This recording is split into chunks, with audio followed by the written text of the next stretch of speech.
সংগ্রামী ভাই ও বন্ধুগণ, এই পর্যায়ে বক্তব্য রাখছেন শহীদ কাফেলা বাংলাদেশ জামাত ইসলামের কেন্দ্রীয় কর্ম পরিষদ সদস্য বিশিষ্ট আলেমে দ্বীন ডক্টর খলিল রহমান মাদানী।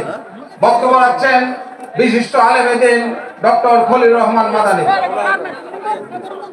আসসালামু আলাইকুম ওয়া রাহমাতুল্লাহি ওয়া বারাকাতুহু। আলহামদুলিল্লাহি ওয়াহদা والصلاة والسلام على من لا نبي بعده. أما بعد فقد قال الله سبحانه وتعالى: أعوذ بالله من الشيطان الرجيم ونريد أن نمن على الذين استضعفوا.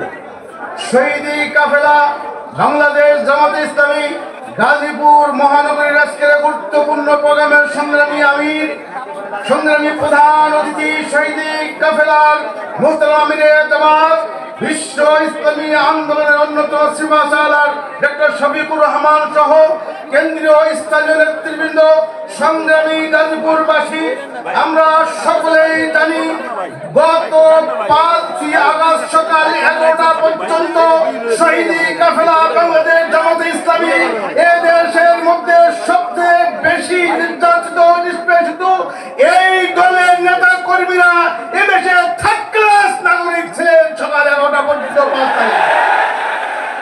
আমার মহান রব্বুল আলামিন ইরশাদ করেছেন, ওয়া নুরিদু আন নামুন্না আলাল্লাযীনা ইসতুযিফু। এই নির্যাতিত নিষ্পেষিত অবহেলিত এই দুর্বল লোকদেরকে অবশ্যই আমি নেতৃত্বের আসরে দিয়ে দেব। আল্লাহ বলেন, ওয়াল্লাহ জাআলাহুম আইম্মাতান।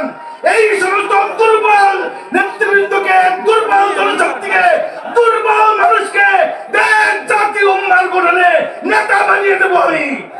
আল্লাহ বলেন, ওয়াল্লাহ জাআলাহুল ওয়ারিসিন।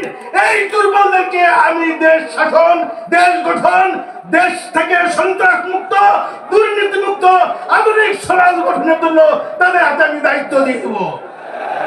আর যাতে ফিরাউন এবং কিয়ামত পর্যন্ত হামান এবং তাদের প্রত্যেকটা দেখতে পারে কিভাবে তারা দেশ ছেড়ে সমাজ থেকে পালিয়ে যেতে হয়।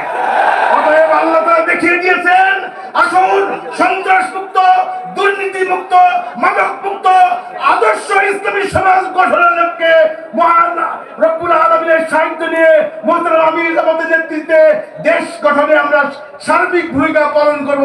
আল্লাহ তাআলা সেই তৌফিক দান করুন। আসসালামু আলাইকুম ওয়া রাহমাতুল্লাহি ওয়া বারাকাতুহু।